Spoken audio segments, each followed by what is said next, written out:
This is an archive edition of Talk of Iowa from IPR News. I'm Charity Nebbe. Later in the hour, Iowa State University Extension wildlife specialist Adam Janke is empowering landowners in Iowa to make a difference for wildlife. I'll talk with him about his 4 Things for Wildlife series. But first, agriculture is a domestic industry with a global impact, and over the past 100 years, Midwestern farmers have had a profound effect on international relations. That includes an unprecedented Soviet summit on an Iowa farm, trade, foreign aid, and many other ways that Midwestern farmers have been involved in the international ascent of the United States. Peter Simons is an environmental historian at Hamilton College in New York and author of Global Heartland, Cultivating the American Century on the Midwestern Farm. He's on the line with us today from France. Hello, Peter. Hi, good morning, Charity. It's great to talk to you. Well, it's wonderful to talk with you. And I think that most of the time in Iowa, when we talk about the global impact of agriculture, we are talking about the economy. But in this book, you really demonstrate that the globalization of agriculture in the U.S. has had an impact that goes far, far beyond the economy. I want to know first, what made you decide to explore this topic in this way? Sure. I grew up in a farm community in the Midwest, although I myself was not involved in the agricultural economy. And I'm dating myself a bit here, but I think the very earliest seed of this project happened around the Iraq War in 2003, and there was enormous support, I think, as there was throughout most of the Midwest for that war. And it made me think, why is this happening? Why are the people that I grew up around, who seem otherwise fairly disinterested on what's happening around them beyond the borders of the United States, why are they so supportive of this particular thing? And so I'm in graduate school at the time. I'm poking around the archives, and I come across someone who I had known about already, Arthur Vandenberg, a senator from Michigan. And he becomes emblematic for the description people give for the Midwest. He's what's called at the time an isolationist. He works in the press in Grand Rapids, Michigan. And then he becomes the standard bearer for the Republican Party of embracing American leadership. So the project started at this high level, senators changing their minds. But then I started wondering, well, what are the people on the ground? What are his constituents actually thinking about that? And so this began the years-long process of digging through the archives, trying to figure out, what does a farmer in Iowa who isn't sitting in the Senate, what are they thinking about these things that are going on? And years later, the book helps, I think, in part explain that transformation that happened. And it comes out at a time when we are undergoing another transformation when it comes to global trade. And of course, agriculture is no exception to that. So we'll talk about that in a little while. But I want to go back to the 1930s. That was, of course, a difficult time for the entire world with the Great Depression. It was an incredibly difficult time for Midwestern farmers. Of course, a little bit further west, we were coming out of the Dust Bowl time, and farmers had a terrible time with that. So there were environmental pressures, but the economic pressures of the Great Depression were overwhelming for so many people. And in the 1930s, this assumption that you were talking about seemed to be reality, this idea that to try to stay alive and support our own local economy, we had to think only about ourselves. Paint a picture of this sort of isolationist idea of the 1930s. Yes, there's a debate that's going on, specifically within the Department of Agriculture, trying to diagnose what was the cause of the Great Depression and the world depression that followed it. And on the one hand, you have economists and politicians saying that it's the danger that we expose ourselves to when we're engaged in world trade, that there's certainly a benefit to be realized in good times, but there's always the risk of a downfall. And that's what happened in the 1930s. On the other hand, there's a branch of argument led by Iowa's Henry Wallace saying, no. In fact, we need to be even further engaged in the world.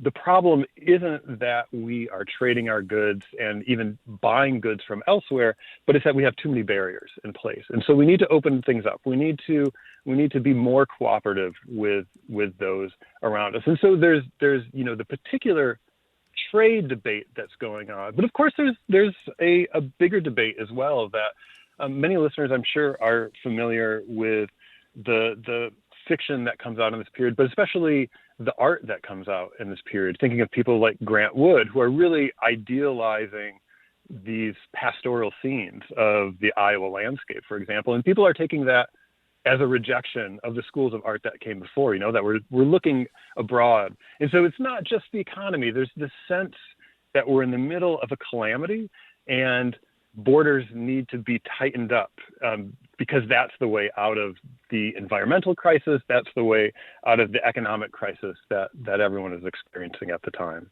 And there was a school of thought that agriculture would save us from the Great Depression, which is not what happened, right? No, that's exactly right. So the Brains Trust, Franklin Roosevelt's experts who are put in charge of figuring out policy, they're very much focused on agriculture, not for agriculture's sake, but they see agriculture as being the keystone to improving the economy writ large. Farmers are losing their purchasing power. Industrial workers are making more comparatively. The economy in general is moving to more of a consumption-based economy. And if farmers can't buy goods, then the economy is going to lag. And so a lot of the attention was, how do we improve agriculture throughout the United States, all parts, but especially in the Midwest, because obviously that is where there's a disproportionate amount of the population who is engaged in that industry. And so yes, agriculture is at the forefront in the New Dealers as they're trying to figure out the solution to the Great Depression. Then there's this other force that comes along as we march toward World War II. And farmers, Midwestern farmers, were very worried about the idea of entering another war, not just because of all of the reasons that one would be worried about entering another war, but they were afraid because World War I, times were pretty good for farmers, and then that was followed by this decline. They were concerned that any war had to be followed by basically another depression, right? Exactly right. The conventional wisdom at the time is the prosperity of wartime is followed by economic decline. This is what happens after World War I. Farmers experience their own depression in the 1920s. And really, you could argue that farmers in the Midwest are already in a depression years before the rest of the country. Things improve a little bit, but then they decline again at the end of the 1920s. And so when there's this glimmer of returning prosperity, the farm press and even officials within the Department of Agriculture and state departments of agriculture are saying, slow down, be careful, don't increase your production, don't buy more land. There's a possibility that there's prosperity around the corner, but you know that prosperity is not stable. So avoid it. Wait to see what's going to happen. World War II was a time that was in many ways good for farmers, although a lot of young men left the farms and never returned. I don't know that we'll have time to really explore the whole labor impact of the war and how things changed after that. But coming out of World War II, what did the United States try to do to make sure that there would not be a collapse this time?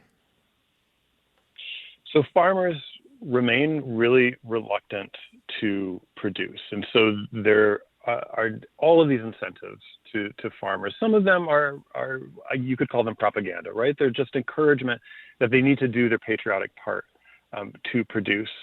But at some point, there needs to be a financial incentive as well. And so the government starts controlling prices. They start buying goods directly. The first instance of this is the Lend-Lease program, which is probably best known for the delivery of war material to Britain. The idea being that if we give Britain guns and ships, then maybe the United States doesn't need to get in the war. But the other really important part about that is they needed food too. And so there's all of this Midwestern produced food that's going to Europe before the United States is even really officially in the war.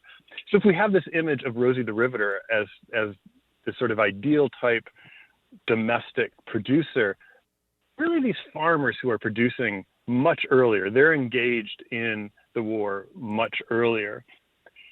Now, you asked, what does the state do to make sure that there isn't a collapse afterward? And this is the sort of irony, is that after encouraging farmers to produce at extraordinary levels in ways that they had never had before, and in many cases they adopt new technologies so that they can produce on more acres with fewer people than they had up to that point. But then at the end of the war, there's a concern of having too much extra food. And so the federal government pulls the plug on everything. They don't want there to be too much production. And there's a risk there because Europe is still in demand for food. They're hungry. There's starvation. There's starvation in China as well. But the federal government is afraid to remain engaged.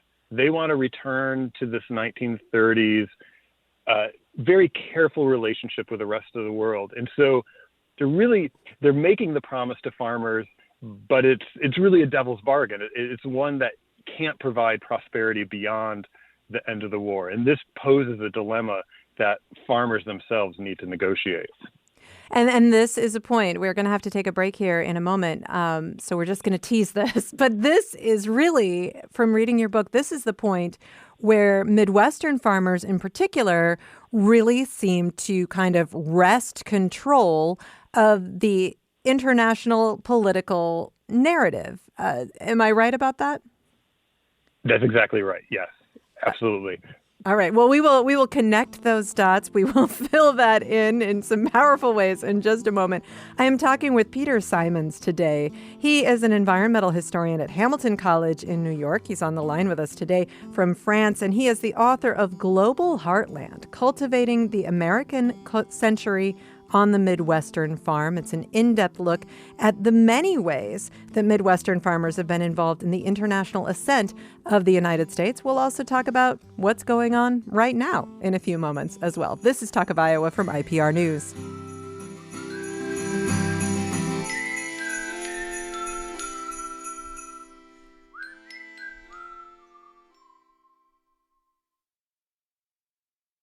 This is an archive edition of Talk of Iowa from IPR News. I'm Charity Nebbe. Coming up in 20 minutes, I'll talk with Iowa State University Extension wildlife specialist Adam Janke about his new series. It's called 4 Things for Wildlife, and it will give you some ideas about what you can do to support wildlife. Right now, I'm talking with historian Peter Simons. He is the author of Global Heartland, Cultivating the American Century on the Midwestern Farm. It's a book that takes a deep dive into the many ways that Midwestern farmers have been involved in the international ascent of the United States over the past 100 years. And Peter, just before the break, we came up to this really pivotal moment. So we've gotten through World War II. The United States has had this Lend-Lease policy that really sparked trade internationally and helped support farmers economically through the war. After the war, the U.S. government is trying to scale back production because, of course, during the war, it's been produce. And farmers don't want to go back. And suddenly there's this shift where Midwestern farmers are actually driving international relations. Tell me what happened. You're exactly right. And it's really ironic. This is the moment, of course, that the United Nations is being formed. And of course, the whole idea of the United Nations, it's formed in the United States. You know, they sketch it out in Washington, D.C. It's signed in San Francisco. It's very much an American thing. At the same moment that the United States is embracing that global role, they're saying to farmers, you did a great job, but we are adopting what's called a bare shelf policy. We don't want to have all of this extra grain. We don't want to have all this extra meat that we've been sending abroad. So what we're going to do is we're going to end all of our production incentives. We're not going to guarantee the prices anymore that we once were.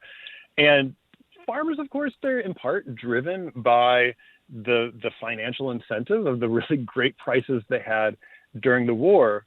But what's happened during the war as well is they've adopted this sense of obligation to the rest of the world. There is a sense that The United States, particularly the Midwest, has an ability to produce on a scale that nobody else can match. And farmers are recognizing that there's a famine in Europe. The Farm Bureau, for example, is sending farmers who are going on tours to see the devastation that has occurred to the farms in France and in Italy. And they're coming back home. They're giving slide talks to say, this is what's happening. This is what we need to do to support. And so farm organizations begin their own efforts. One of the most well-known is called the Mercy Week campaign. And it happens in this tiny little Minnesota town where it's an insignificant number of farmers in the scale of the famine, but they bring in grain as a show of goodwill. Fiorello LaGuardia, former mayor of New York, is there. He's the head of an organization called UNRWA, which is in charge of the famine. And this gets international attention, that farmers in the Midwest are sending their food as a goodwill effort. Programs that are still known today, for example, CROP. Many listeners, I'm sure, have participated in crop walks. That begins at this moment. Farmers are trying to figure out, how can we make not a cash donation, but how can we contribute the stuff that we produce directly to people in Europe who need it? And so there is this entire range of programs that seeks to fill the void that the federal government has left in this critical period at the end of the Second World War. That effort then nudged the federal government in that direction. What shifted politically? It's a very slow shift, but partly there's this recognition that members of Congress are seeing their farm constituents interested in the rest of the world, both ideologically, but also because of the economic benefit. But then there's also this realization that if Europe is starving, that is the prescription for World War III. That there isn't going to be a peace, that Europe needs to be rebuilt in order to assure that there isn't another war in the same sort of succession as there was between World War I and World War II. And so this is when federal efforts begin to ramp up. Food gets sent to Greece by President Truman in 1947, but then there's a formal famine campaign that's put together as well. Former President Herbert Hoover, who's well known for his efforts during World War I with Belgium, he is brought back from retirement to be put in charge of this organization within the federal government that's going to organize famine relief efforts. But even these, they remain sort of weak. They're not able to sufficiently address the famine need. And this is what eventually leads to the Marshall Plan. Again, a program that's well known for other efforts in rebuilding Europe, but food is really a key component of that. And this all lays the groundwork for aid programs that will come in future years. Food for Peace, for example. Many other programs that continue to this day to send food that is produced predominantly in the Middle West to different recipients all around the world. And of course, some of those programs have recently been stopped as well. Yes. And we'll get to that in a moment also. But you're kind of capturing this moment post-World War II where there was this feeling of goodwill and the idea of feeding the world for the sake of feeding the world, even though it was obviously good economically back home as well. And then that period of time doesn't seem to last very long before there's this realization that, oh, farmers can help us win the Cold War. Tell me about that. Exactly. And this is the thing that convinces the holdouts. Looking at the correspondence between members of Congress and their constituents, some of them hold out into, say, 1948. They don't have any interest in foreign aid, but suddenly they realize this is our weapon against the Soviets. And so at this point, the support for foreign aid becomes almost universal, both among farmers and among members of Congress. Now, of course, there's some debate about what form that aid should take, but there's pretty universal support. And it's exactly that quick period that you mentioned that allows that to happen, that it's those with a more internationalist mindset, those who are embracing this idea of responsibility and are putting it forward in that immediate post-war period, 1945, 1946, that sets a pattern that Cold Warriors, both within the government and outside the government, latch on to, realize they can use, and that's what helps make foreign aid, especially foreign agricultural aid, part of U.S. foreign policy. It makes it the law, and it ensures, when we were talking a few minutes ago about ensuring that stability beyond wartime, this ensures that stability. If the federal government is going to continue to buy the things that I'm raising as a farmer, then I know that I can continue to increase production, and there will always be a seller. I'm talking with Peter Simons. He's the author of Global Heartland, Cultivating the American Century on the Midwestern Farm. And I want to skip ahead to the 1950s, which is, you actually start your book here, but it's a really interesting episode in American history, in Iowa history, where farmers were really taking diplomacy into their own hands, actually even against the advice of, say, the State Department in some cases. But that is the moment where we have these two incredible exchanges. First in 1955, where a Soviet delegation visits Iowa, and then in 1959, Nikita Khrushchev himself visits Coon Rapids, Iowa. What can we learn from those episodes? Those are the episodes, and this is why I begin the book with it, that I think best illustrate the power that those outside of the government had to, in some way, guide policy. So the entire reason that the Soviets come in the first place is it's almost sort of a dare that's made by the Des Moines Register to say, essentially, the Soviets, you don't dare come over here and see how great things are. And the Soviets take them up on the bet. And so suddenly there needs to be all this organization happening of how do we accommodate the country that we identified as our arch rival, and we're showing them this critical infrastructure within our country. And so the USDA, the State Department, they send interpreters, but for the most part, this is all run by state agricultural colleges. There's a publisher from Illinois who leads the delegation around. And it's almost kind of comedic when you read the local newspaper accounts. It's so detailed about the sorts of ice cream cones that they're ordering and what they're looking at in particular drugstores, where they're sitting in church when they visit on Sunday. It's really an extraordinary thing. And for the several weeks that touring the Midwest, I think it really captures wide public attention of who are these Soviets. They don't seem that different. We know that they're supposed to be our enemies, but they really don't. And they really seem to like Iowa. So how can they be that bad? So there's this really fascinating conundrum that comes out in that period in 1955. So we enter this period of really incredible international trade. I mean, it built the agricultural economy as most of us have known it over the last several decades. And because I don't want to run entirely out of time before we talk about this, we have seen this shift. I mean, we saw it during the first Trump administration with tariffs, where, for example, we lost a lot of ground in the soybean market in Iowa, which is an incredibly important export from Iowa.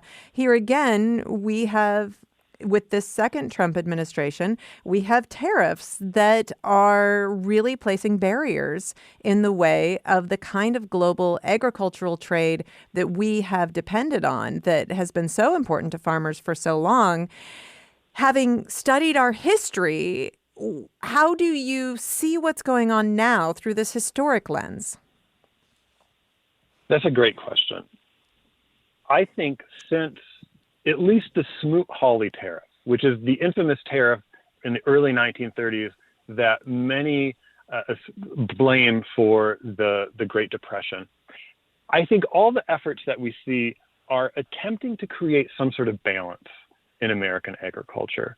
there's an understanding that agriculture is hard.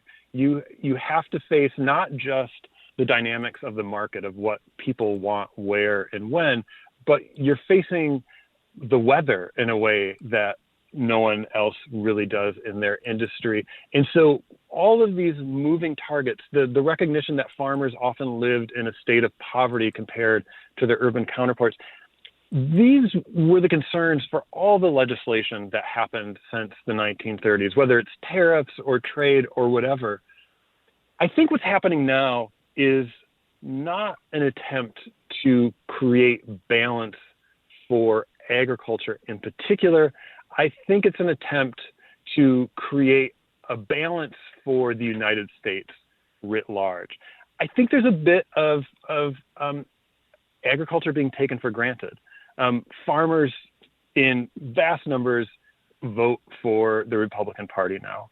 So the president understands that he doesn't really need to cater to them, right? He has their vote already. And so there's not that special attention being given to farmers like there used to. That it's attention given to the economy writ large. And what would happen in the 1930s, if you're paying attention to the economy writ large, is you have to distinguish that the industrial economy and now the service economy are very different than the agricultural economy. They need different solutions. But what tariffs are doing is it's taking a really one-size-fits-all approach. And I think there's a bet being made that farmers might feel a little bit of pain for a little while, but ultimately they'll come around. Or that the American economy as a whole will somehow return to this state of 1950s excess, and farmers will come along for the ride with that as well. So it's really, I think, ignoring the historical precedent that the farm economy is a distinct thing. It needs different attention, and it's seeking a sort of global balance, which is interesting because it's also a step away from that approach of American leadership that was taken at the end of World War II, right? It's looking at these other countries and saying, you're taking advantage of the United States. Whereas in 1945, no American president would ever say any country was taking advantage of the United States because it didn't matter. The United States was the strongest nation on earth. How could anyone take advantage of the United States? So there's quite a shift there in the thinking over the last many decades. There are people who would argue that looking at really the different ways that Midwestern farmers have engaged with politics over the years is not so much about their belief system or their, political beliefs, but the bottom line, because farmers are business people and they need to make a living and they'd like to make a really good living. Do you feel like there's been a lot more to this whole story than just the economics? That is a really wonderful question. And I have to admit that I think the argument stands up that farm size continues to increase. The story since World War II is that there are fewer and fewer farmers across the United States. And I think that there is a generous proportion of farmers who are interested in contributing to their bounty to the rest of the world. As I mentioned, the crop organization continues to exist today. But it is really, I think, seen as something different. I think there's a sense that the United States has a different relationship to the rest of the world now, that the rest of the world is trouble, or it's a place where you go to get taken advantage of. And quite frankly, there's competition for American farmers that didn't exist in the 1940s. And so there's a realization that the economy is a different one now, and they need to respond to it in different ways. Do you feel like there are echoes right now of what was going on in the 1930s? That's a very loaded question, isn't it? I don't know. I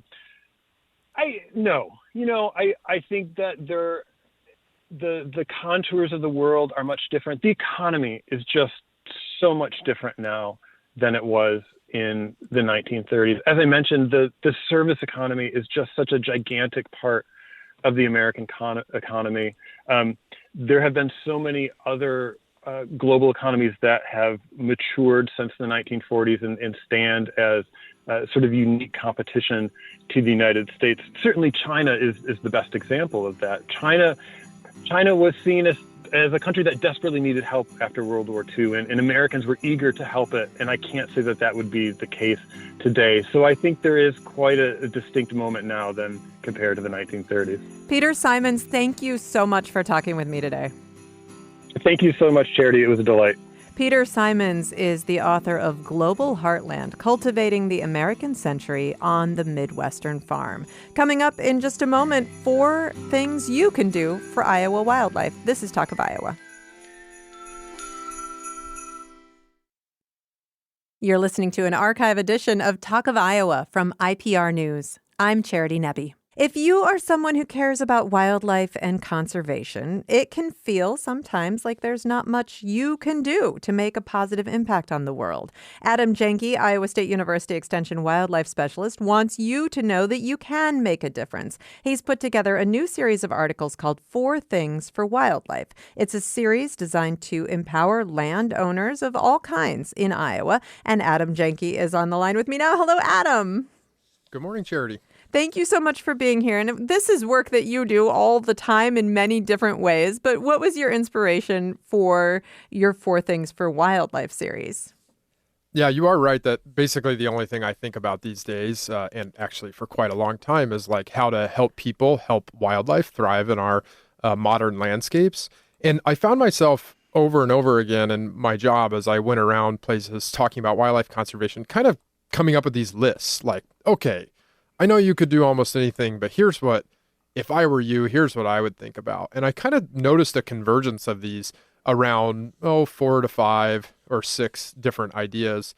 And so then I just liked the alliteration of it, I guess. And then it seemed to work, and I started to kind of scratch down different ideas. And yeah, you're right. I think this series sort of encapsulates something like 20 years of professional training and practice for me into about 12 pages of text to hopefully give people that own or influence land in every corner of our state a starting place or some ideas about how they can make a positive difference for wildlife. Have you felt some frustration over the years? You make the case for wildlife, but do you feel like sometimes there's a barrier between, okay, people are on board and they care and they would like to see wildlife thrive in the state, but they don't feel like they can do anything? Yeah, absolutely. It's complicated, right? When I say wildlife, I could be talking about everything from I don't know, like a killdeer that nests in gravel parking lots, to critically imperiled species like the eastern Massasauga, one of our venomous rattlesnakes in the state. And what's good for the killdeer is not going to be necessarily good for the eastern Massasauga. And also the landowner may not have a lot of control on an average instance, say, on the fate of those imperiled populations versus whereas they may have control on those more common populations. And so, yeah, it kind of, wildlife conservation almost becomes like an intractable problem. It's like, where do you start? What species do you concentrate on? And how do you go about doing it? And one of the things that we do in this article series is talk about these like principles, like kind of the North Star guiding principles for doing right by wildlife on any decision you make on the land. And the very first one is like the thing I say on repeat over and over again all the time in my education and research, and that is that wildlife need habitat. And that habitat is very species specific, like what's good for the killdeer is not good for the eastern Massasauga, but if you know what species of wildlife you want to manage for, and then you know something about what they need, like food, water, shelter, and its arrangement on the landscape, you can start to do right by the species of wildlife that you're concerned with. And if we collectively all do something for species of wildlife that we're concerned with, I think we can collectively make a really positive impact. Well, and let's start with urban Iowans with, a little bit of land. They have their lawns. Yep. This is something that, is very common where you see kind of this bluegrass monoculture. You don't see a lot of habitat, but everyone, no matter if they have a little bit of land at their disposal, can do something for wildlife. And your number one tip for people in their yard is to mimic natural spaces. How do you encourage people to do that?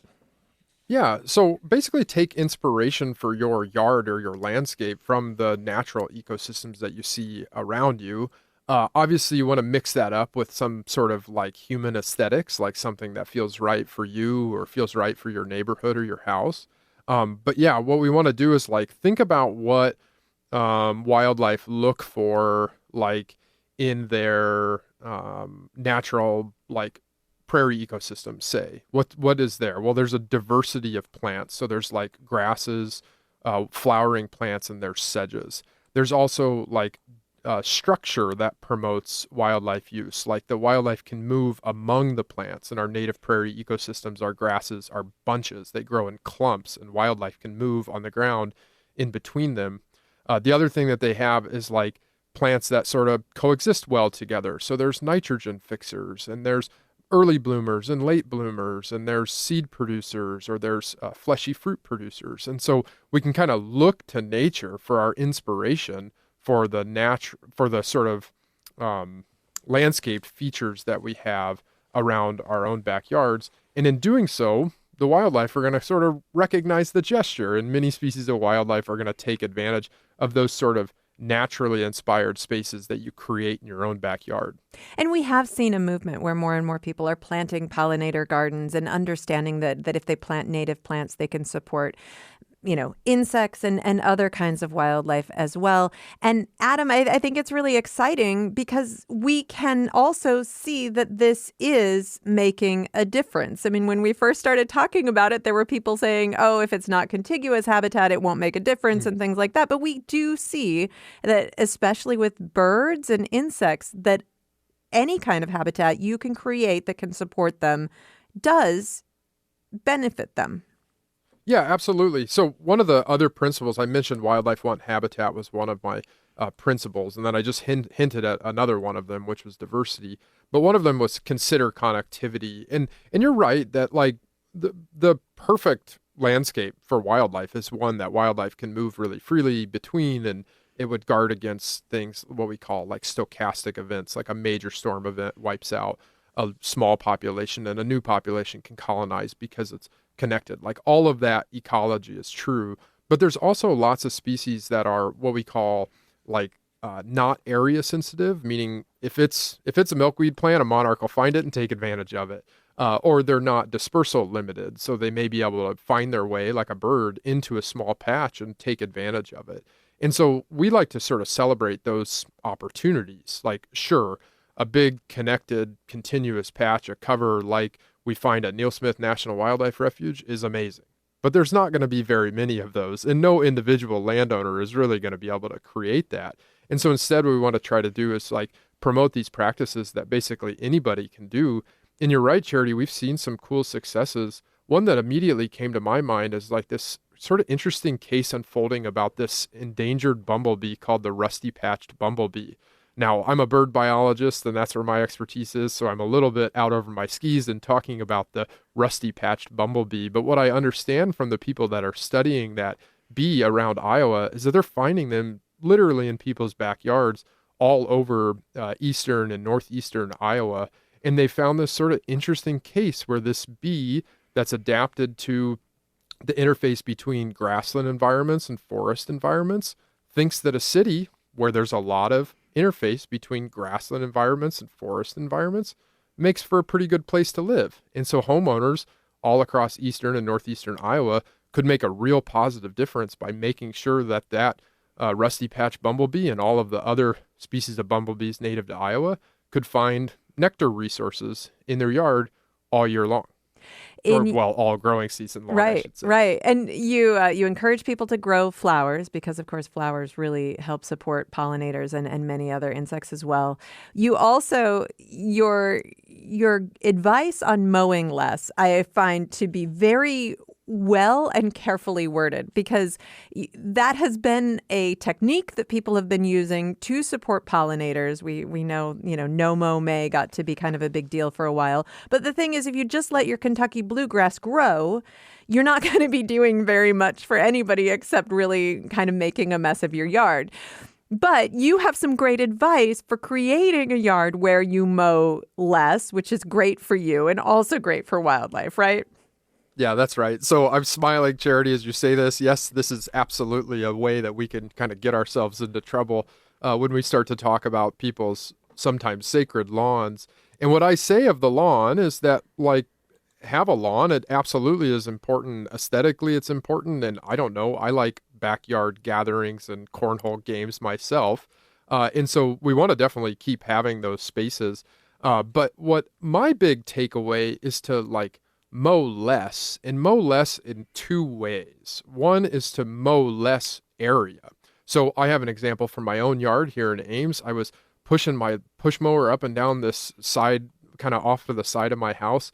It took me like 30 minutes to mow this little small area off the corner of my house underneath these two walnut trees. And one day I was just like, what am I doing? I'm never going to use this yard. It's kind of in the corner over here and I don't really like its aesthetics. And so I parked the mower on that area and I've slowly sort of shepherded along its sort of natural, what ecologists would call succession. I've cut the things I don't like out of there and I've put a lot of things that I like in there.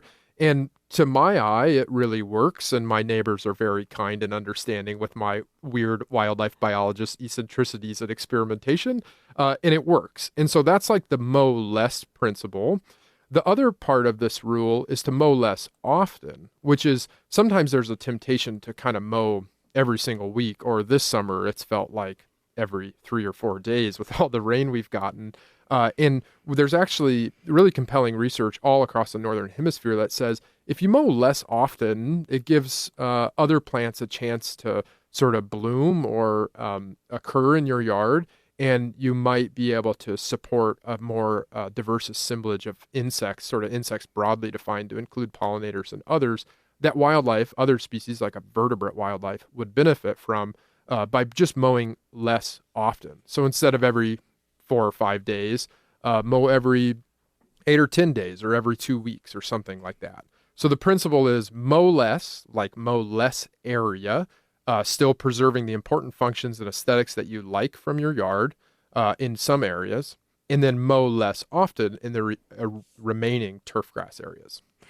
We've been focused on the things that people with yards can do. You also work with landowners of all shapes and sizes across the state. You have other publications for things for every forest. And when you say forest, I mean, you're not necessarily just talking about a large forest. We don't even have that many of those in Iowa. But if you have a little bit of timberland, there are real ways that you can make an impact there, right? Yeah, absolutely. So we came up, the series has an article for yard, which we just went through all 4 of them. And then it has farm, forest, pasture, and then everywhere, kind of what's left. And the forest one was admittedly challenging because forests are really complicated ecosystems and there's a lot of management that could be done. And of course, books written on the subjects. And we have a wonderful program here at Iowa State where you could get a graduate or undergraduate or graduate degree in the topic. But I did distill it down to 4 things that I thought were the best way to walk into any forest patch, no matter how big it is, and start to do right by wildlife in there. And the 4 things, I'll just read them to you quickly, are to control invasive species, to pick and promote productive plants, promote and protect forest structural diversity, which has a lot of jargon, but we can talk about what that means, and then protect unique features like streams or rocky outcrops or bluff or goat prairies that are sometimes found within forested environments. And my thinking on those 4 things is it kind of captures what we often talk to forest landowners about, like the challenge that invasive species present, or the importance of promoting factors that promote the regeneration of oaks, like these productive plants that are really important keystone species for our forest, or the importance of having a mixture of some young forest, like stuff that hardly even looks like a forest because it's recently been disturbed, and some mature forest, stuff that we would kind of more classically recognize as a forest, and how wildlife need everything between those 2 extremes to survive. When I was reading your advice for pasture land and all farms, I was thinking about a conversation that I had not that long ago with a rural sociologist, and they found through their surveys that farmers who invest in environmentally positive changes, CRP land or other kinds of changes, that actually increases their job satisfaction and overall level of happiness. So the benefits go beyond wildlife, and obviously anybody can find your publications and read them. But Adam, it made me think in connecting the dots there, this is a really empowering thing to do at a time where I know a lot of people are frustrated in a lot of ways.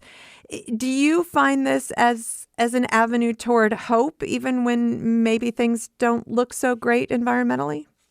Oh, absolutely. I find all sorts of reasons for hope in our natural world. And I agree with your anecdote and the observation of rural sociologists that are studying the topic, that people can find lots of joy and meaning and purpose in natural areas around their farm, around the margins. And so, like, our rules for this 4 things for every farm, many of them have nothing to do with what's going on in the productive portions of the field. What I say as a wildlife ecologist there is, like, make it work. Like, I'm not a farmer. I'm a wildlife ecologist, and what I'd like to visit about is where the opportunities exist on the margins of the farm, like along the stream banks or along the forest edge, or not to beat a dead horse, but back to the mowing less, the opportunity areas around the farmstead to park the mower and to create wildlife habitat there.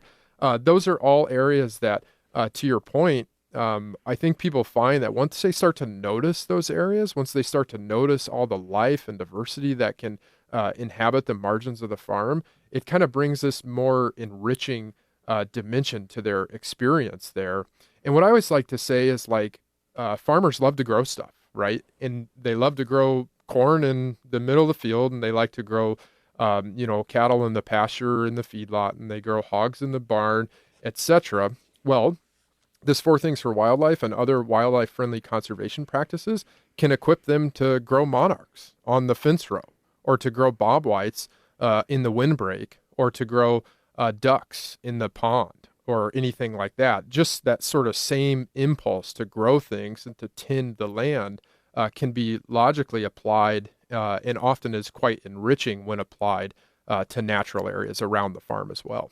And in each one of these publications, you have a link for more information, but you also encourage people to get help, because some of this can be challenging to do, to get help. And there's so much information available, but sometimes there are also financial resources in your county or beyond. So Adam, thank you so much for talking with us about this series and for inspiring a lot of us to make a difference for wildlife. Great. Thanks for having me, Charity. Adam Janke, Iowa State University Extension Wildlife Specialist. If you search for 4 things for wildlife, it will likely be your top hit. It was for me, but if you want to make sure you can say 4 things for wildlife, Iowa State University, you'll definitely find this information. Talk of Iowa is a production of IPR News. I'm Charity Nebbe.